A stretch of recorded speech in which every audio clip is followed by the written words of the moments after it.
Ini kalimat menurut saya bagus, bisa kamu pakai hari ini. Agama memang menjauhkan kita dari dosa, tapi berapa banyak dosa yang kita lakukan atas nama agama? Berapa sering kita menyakiti orang lain atas nama agama? Kan tadi rumusnya Kartini kan simpel. Perbuatan apapun yang menyakiti orang lain itu dosa. Ada orang menurut kita sesat atas dasar agama, kemudian kita maki-maki dia sebagai sesat. Itu bagi Kartini kita juga dosa. Agama yang semula hidup biar damai, hidup biar tentram, ternyata seringkali jadi sumber dosa. Perang-perang besar, mulai perang salib sampai perang pilkada kemarin, kita saling sakit menyakiti, bahkan sesama kita sendiri, sesama muslim. Secara sengaja kita ingin bikin dia sakit, bikin dia kalah, bikin dia kecewa, bikin dia marah. Itu kan atas nama agama. Apa arti dosa di mata kalian? Dosa tuh emang sesuatu yang menyeleweng dari agama. Tapi bagi tokoh feminisme, ketika kita menyakiti orang lain, itu pun termasuk dosa. Iya, menyakiti secara perlakuan ataupun perkataan baginya adalah dosa. Terus gimana sama kita yang sering banget nggak sadar kalau kita nyakitin orang lain? Nah, biar kalian tahu jawabannya, video kali ini akan melanjutkan ngaji filsafat bersama Dr. Fahrudin Faiz dengan tema R.A. Kartini Feminisme edisi Feminisme. Jadi sebelum kita mulai, mari kita membaca basmalah dan simak video ini sampai habis agar bisa bermanfaat buat kita.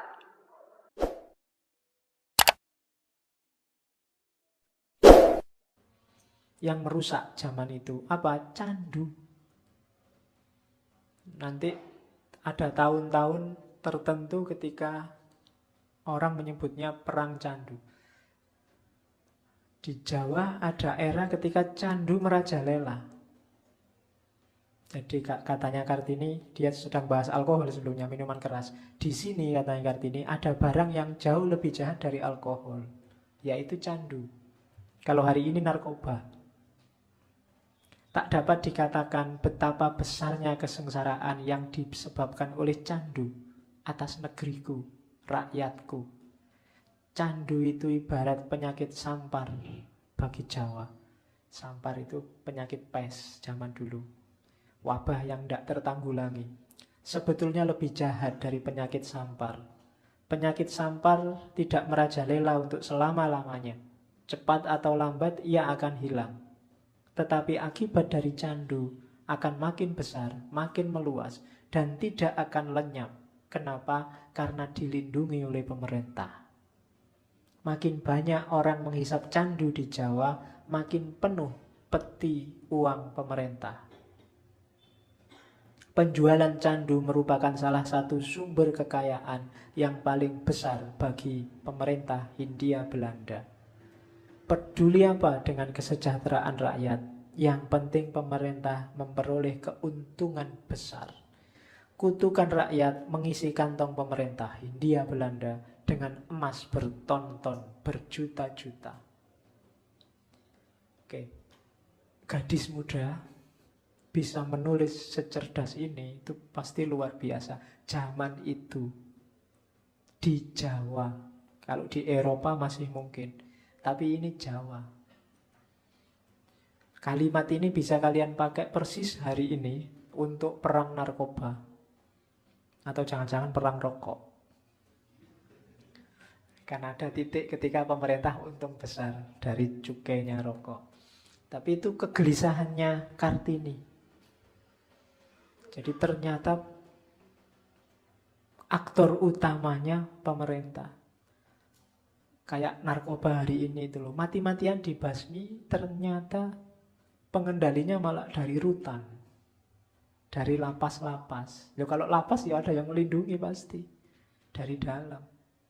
Ketika narkoba di mana-mana dirampas, diambili oleh para petugas, itu dimusnahkan apa dijual lagi? Itu kan ya susah mendeteksinya, mengidentifikasinya. Kalau memang serius, perang candu, perang narkoba, semua harus gerak, konsisten bareng-bareng. Tapi kalau ada yang curang satu saja, tidak akan beres. Dan candu sifatnya ngalah-ngalahi sampar, katanya Kartini. Itu perspektif yang luar biasa dari seorang gadis muda. Kenapa kok bisa begitu, katanya Kartini? Tidak usah kita herankan lagi. Apa sebabnya nafsu laki-laki memikirkan dirinya sendiri saja? Bila kita ingat bahwa laki-laki itu sejak semasa kecilnya sudah dilebih-lebihkan daripada anak perempuan. Dan semasa anak laki-laki itu semasa kanak-kanak, laki-laki itu sudah diajar merendahkan derajat perempuan. Bukankah acap kali ku dengar seorang ibu berkata kepada anaknya laki-laki bila ia jatuh lalu menangis, "Cis, anak laki-laki kok nangis, ndak malu, seperti anak perempuan aja." Itu kan logikanya sederhana, berarti nangis itu memalukan. Kayak anak perempuan, berarti anak perempuan juga memalukan. Atau nangis itu kebiasaannya anak perempuan, ndak level laki-laki itu nangis kan gitu. Itu secara nggak sadar menanamkan ideologi bahwa aku laki-laki nggak boleh kayak perempuan, bikin malu aja. Berarti perempuan itu bikin malu. Dan tradisi semacam ini nggak sadar, tapi kita secara nggak sadar menanam, bahasanya Kartini, menanamkan kejahatan terhadap perempuan dalam diri laki-laki, menanamkan egoisme laki-laki. Jadi ya nggak heran budaya patriarki yang meminggirkan perempuan ini terus subur terus. Wong memang kita yang mupuk. Perempuannya sendiri ngajarin anaknya semacam itu. Jadi orang ditindas, dia tidak sadar ditindas, malah melanggengkan penindasan itu, diwariskan. Kartini nanti banyak diskusi sama ibunya, ya dia banyak tidak puas, meskipun ibunya nuruh, sudahlah manut aja, pasrah aja. Tradisinya memang begitu. Dan Kartini nggak mau. Oke. Terus kegelisahannya Kartini yang pertama. Kegelisahannya yang kedua, saya bilang tadi dia cerdas dan peka secara sosial, peduli secara sosial. Dia tidak cuma mikir tentang perempuan, dia juga melihat rakyat ini luar biasa sengsaranya. Masa kita mau menang-menangan sebagai bangsawan? Ada banyak surat yang menceritakan sengsaranya rakyat. Indonesia, apalagi Jawa itu kan zaman Belanda itu memang puluhan tahun, hampir ratusan tahun sengsara. Waktu Mataram pecah, awal abad 19, itu kan VOC masuk. Terus tidak lama terjadi perang Diponegoro. Perang Diponegoro, kasnya VOC, kasnya Belanda terkuras, hampir habis. Padahal perang itu kan cuma sebentar, 5 tahun. Ya, kalau ditulis 1825 sampai 1830. Ada yang bilang cuma 5 menit itu Pak, 1825 sampai 1830. Itu 5 tahun. Sama kayak NU berdiri habis sisa 1926. Oke. Setelah Belanda kalah perang, nanti yang dikirim jadi gubernur jenderal ke Jawa itu Van den Bosch. Nanti Van den Bosch itu punya kebijakan namanya Kulturstelsel. Kulturstelsel itu aturannya kelihatannya tidak terlalu merugikan, tapi prakteknya sangat merugikan. Kulturstelsel itu penduduk yang punya tanah, 20% tanahnya ditanami tanaman-tanaman yang berkualitas ekspor, akan dibeli oleh Belanda. Ya termasuk kopi, nila, dan yang sejenis itu. Kemudian yang tidak punya tanah diwajibkan kerja, nggarap tanahnya pemerintah Belanda yang 20% tadi, 20% dari setahun, jadi sekitar 75 hari dibayari oleh Belanda. Yang tanahnya 20% dipakai oleh Belanda, tidak perlu lagi bayar pajak. Yang sudah kerja tidak perlu lagi bayar pajak. Tapi dalam prakteknya akhirnya apa? Meskipun aturannya 20%, jadinya 100%. Tanah harus ditanami sesuai maunya Belanda. Dan tetap bayar pajak. Yang tadi nggak punya tanah, bekerja hanya 75 hari, jadinya full. Setahun dia harus kerja, wong nggak punya tanah. Bayarannya terserah Belanda dan tetap bayar pajak. Di situ nanti kita kenal namanya kerja paksa, kerja rodi. Berpuluh tahun dan dari sini kasnya Belanda pulih lagi. Malah semakin kaya dia untuk membiayai perang. Sampai kemudian muncul tulisannya Multatuli itu, Douwe Dekker itu, Max Havelaar. Tentang bagaimana sengsaranya penduduk Bumi Putra oleh hisapan Belanda. Terus muncul politik etis itu sehingga orang Bumi Putra disediakan fasilitas termasuk pendidikan. Tapi masyarakat rakyat terlanjur miskin. Sekarang mereka tidak kuat lagi kerja, sudah tidak punya apa-apa. Diperas oleh era kultur stealth sebelumnya. Akhirnya satu-satunya jalan, tanahnya dijual.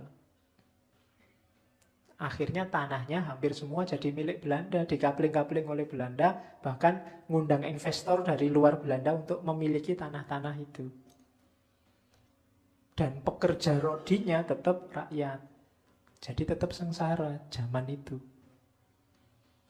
Dan Kartini sangat prihatin. Bahkan nanti ada beberapa, termasuk tadi saya sebut Sultan Hamengkubuwono ke-7 itu, dia dikenal sebagai Sultan Sugih. Karena dia yang menjual banyak sekali tanah untuk Belanda. Untuk perkebunan-perkebunan yang sekarang kita kenal sebagai PTPN itu. Dan setiap tanah yang dijual nanti sekian ratus ribu gulden dia dapat. Dan Sultan Hamengkubuwono VII ini selirnya 18. Ya, zaman itu kamu gak usah heran, bangsawan. Bangsawan zaman itu memang begitu ya. Permaisuri satu tapi selir banyak. Nyalai agama Pak Anda kan istrinya cuma satu. Yang lainnya kan cuma selir. Selir itu logikanya mirip kayak budak zaman Nabi dulu sebelum dihapuskan. Jadi ya diapain aja boleh. Selir. Oke. Itu kegelisahannya Kartini. Apa sebabnya orang Jawa menjadi begitu miskin? Ya karena misalnya pemotong rumput yang tiap hari penghasilannya hanya 10 atau 12 sen. Itu pun kena pajak. Pajak pencaharian. Penggembala untuk tiap ekor kambing atau domba yang disembelih harus bayar pajak 20 sen. Penjual sate yang tiap hari jual sate mesti nyembelih kambing. Nyembelih itu pun harus kena pajak. Pajak pencaharian, pajaknya kambingnya juga. Jadi penghasilan mereka berapa? Tidak ada penghasilannya, hanya cukup untuk hidup. Kalau hanya cukup untuk hidup, jangan dibayangkan mereka mikir pendidikan, mereka mikir kemajuan. Tiap hari mesti dia sibuk dengan kerjaannya, karena begitu penghasilannya berkurang, hidup saja tidak bisa. Maka jangan heran kalau rakyat terus-terusan miskin. Itu kegelisahannya Kartini. Gimana ya, meskipun nanti dia solusinya ya pendidikan. Tapi situasinya sedang gawat, sedang darurat di Indonesia zaman itu, di Jawa khususnya, semuanya miskin. Orang itu kalau miskin, diajak apa saja susah, diajak maju apalagi. Karena dia hidupnya hanya cukup untuk hidup saja. Maka dia akan mati-matian bertahan sesuai kondisi sebelumnya, biar tetap bisa hidup. Karena begitu penghasilannya berkurang sedikit saja, atau waktunya digunakan untuk yang lain sedikit saja, untuk hidup saja dia tidak bisa. Jadi logikanya begitu.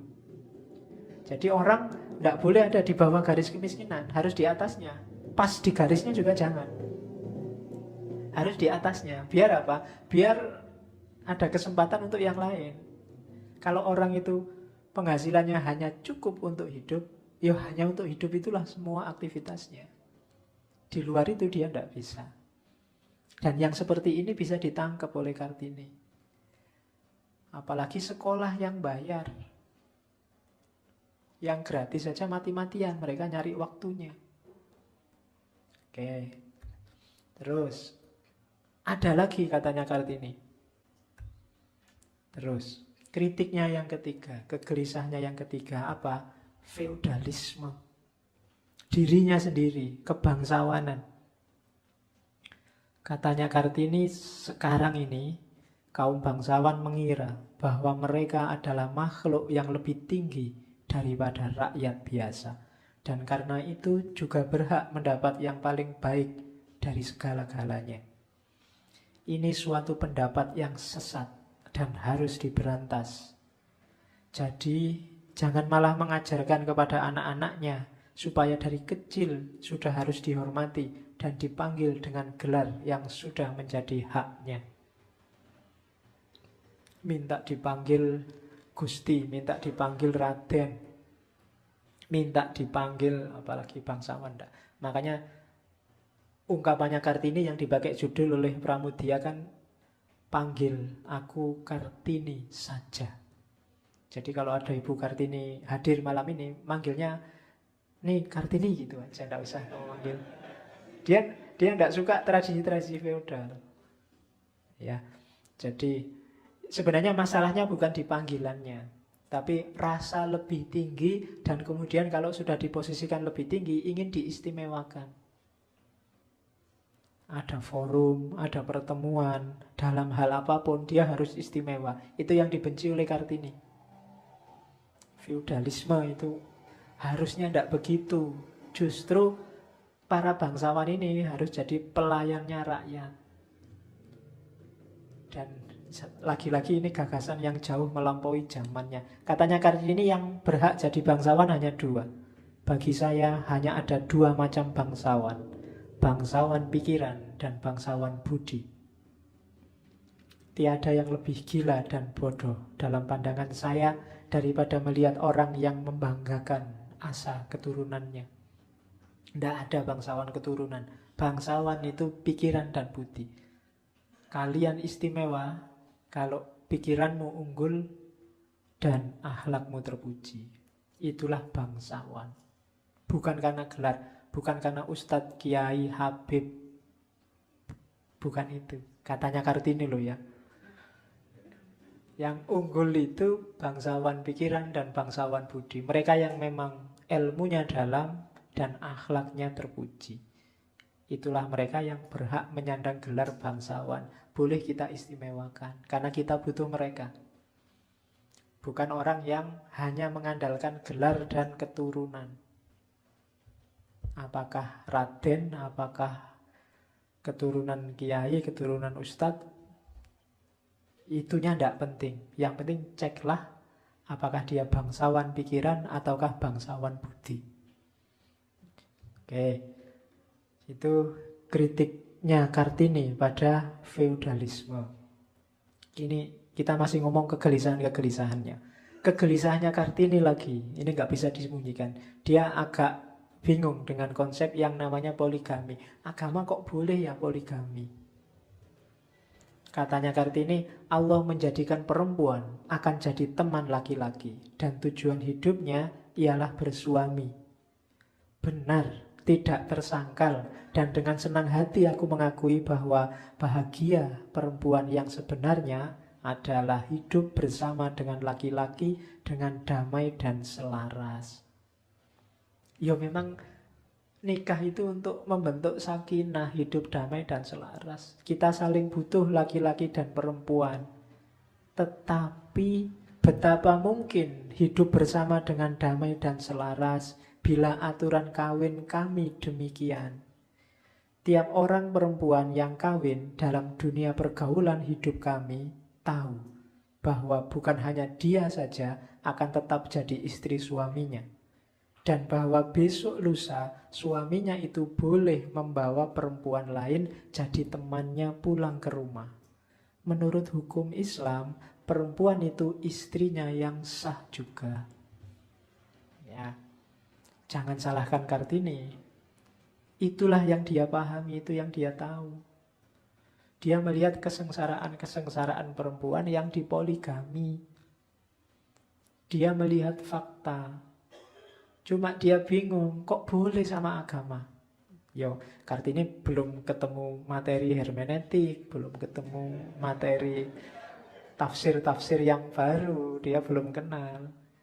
Nanti Kartini mengeluh, Islam ini kok saya disuruh ngaji, suruh hafal Quran, tapi zaman itu terjemahan aja nggak boleh, jadi nggak ngerti aslinya, intinya apa, isinya apa, dia nggak ngerti. Yang dia ngerti ya praktek sehari-hari itu dalam berislam. Makanya dia galau, kok boleh ya poligami, kan gitu. Katanya Kartini, dia pakai logikanya sendiri, logika seorang gadis muda. Aku tidak, sekali-sekali tidak dapat menaruh cinta. Bagaimana aku akan hormat pada laki-laki yang sudah kawin, tapi membawa perempuan lain ke dalam rumahnya. Perempuan yang dikawininya secara sah menurut hukum Islam. Dan siapa pula yang tidak berbuat demikian? Bukan dosa dan bukan kecelakaan pula. Hukum Islam mengizinkan laki-laki menaruh 4 orang perempuan. Katanya Kartini, tetapi aku selama-lamanya mengatakan itu dosa. Segala perbuatan yang menyakitkan sesamanya, dosalah pada mataku. Dia nggak melihat poligaminya, nggak lihat dalilnya. Pokoknya semua perbuatan yang menyakiti orang lain, bagi dia itu dosa. Ya nanti kalau ada Ibu Kartini di sini, berarti kalau nggak menyakiti nggak apa-apa ya. Mungkin kamu akan debat begitu. Ya mungkin saja boleh, Kartini saja nanti dipoligami. Bayangkan, beliau yang punya persepsi, punya ideal semacam ini, akhirnya harus dipoligami juga. Karena memang tradisi zaman itu semacam itu. Tapi bagi dia pokoknya apapun tindakan, apapun perbuatan yang menyakiti sesama, bagi dia adalah dosa, termasuk atas nama agama. Dia banyak mengkritik agama antara lain di situ. Coba dia, kritiknya lagi. Ini dia bukan ahli agama, tapi dia bisa mengkritik orang yang taklid. Katanya Kartini, kami bernama orang Islam karena kami keturunan orang Islam. Dan kami adalah orang-orang Islam hanya pada sebutan belaka, tidak lebih. Tuhan, Allah bagi kami adalah seruan, adalah bunyi tanpa makna. Jadi ini kritik luar biasa pada kita, mungkin sampai hari ini. Kenapa kita jadi Muslim? Ya karena kita keturunannya orang-orang Islam. Dan kita tidak pernah mendalam serius belajar Islam. Kita ini orang yang kebetulan Muslim, kalau pakai bahasanya Kartini. Bahkan setelah sadar bahwa kita kebetulan pun kita tetap tidak serius. Tuhan itu hanya ujaran, hanya ucapan yang nempel di mulut kita. Tidak ada getar apapun ketika kita menyebut nama Allah. Kadang-kadang nama Allah disebut untuk menyakiti orang lain, untuk mukuli orang lain, untuk melecehkan orang lain. Jadi Tuhan, katanya Kartini, Allah bagi kami seringkali hanya ujaran, hanya bunyi tanpa makna. Kalau ada kata-kata Allah kita nggak tergetar. Kalau diingatkan dengan dasar Allah, jangan bohong, Allah tahu loh, kita nggak kaget sama sekali. Apalagi terus merasa bersalah. Jangan nyontek loh, nggak ada yang tahu, tapi Allah lihat. Biasa aja, kalau Allah kan nggak rewel. Kamu sering begitu tahu, kalau ada salah, alah dosa kecil aja nggak apa-apa. Kan kita selalu begitu. Allah tidak ada artinya dalam hidup kita, nggak bermakna.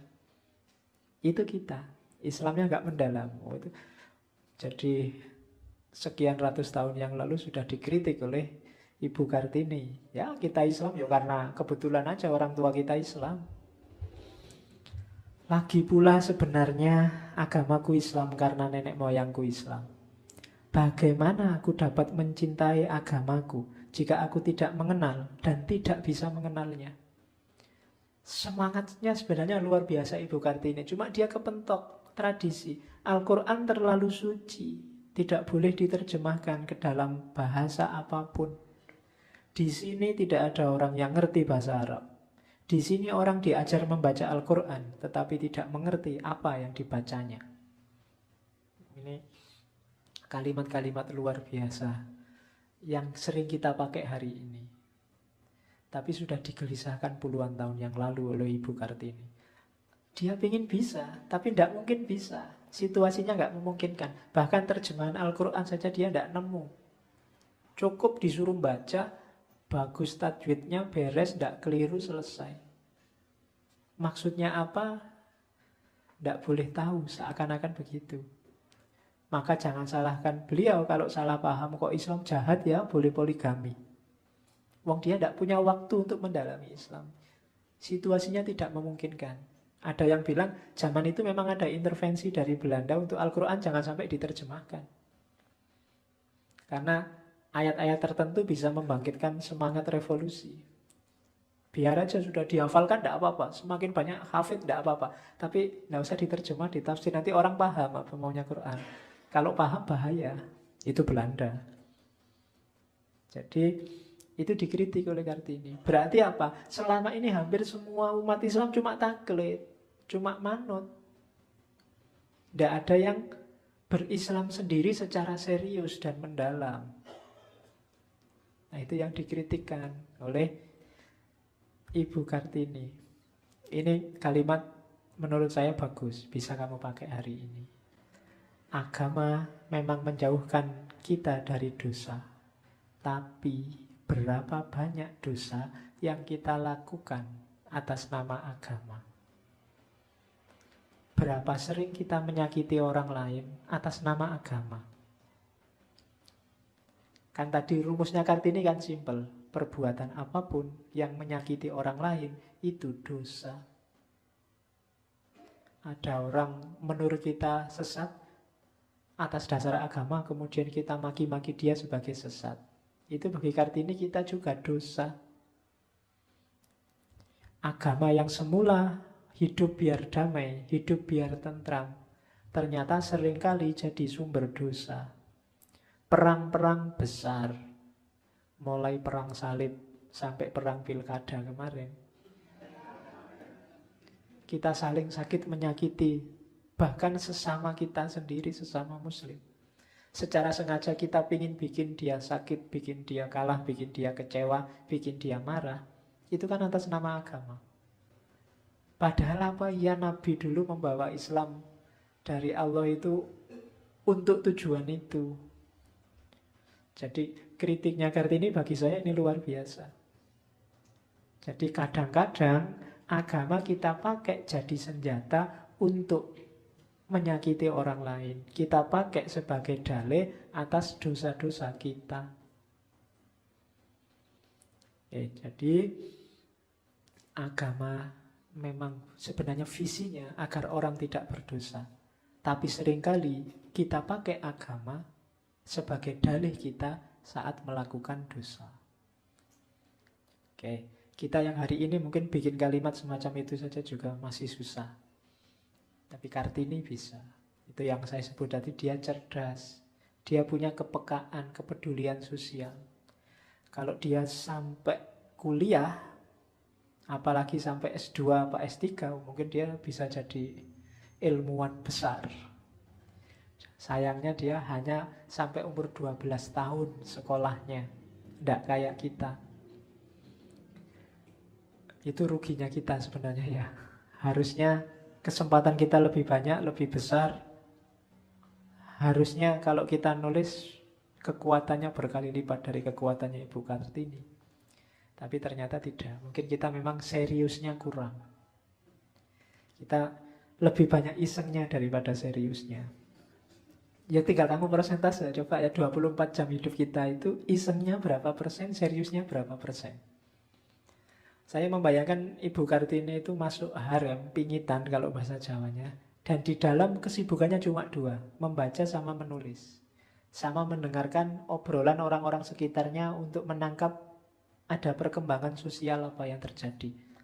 Melihat orang-orang miskin di sekelilingnya nasibnya seperti apa. Itu bayangan saya begitu. Jadi tidak ada waktu untuk santai-santai, ngobrol, nongkrong, itu mungkin jarang. Jadi pingitan jadi senjata untuk menajamkan diri. Jadi makanya kalau memang tidak ada waktu untuk dipingit, teman-teman ini kan nggak mungkin dipingit. Dalam sehari ambillah 1 apa 2 jam untuk memengitkan diri. Apa memengitkan diri itu? Menjauh sebentar dari rutinitas sehari-hari untuk mempertajam pikiran. Kalau seniman menyebutnya mempertajam intuisi. Kalau para sufi menyebutnya menenggang dunia sebentar. Biar ngerti mana benar, mana salah, mana baik, mana buruk.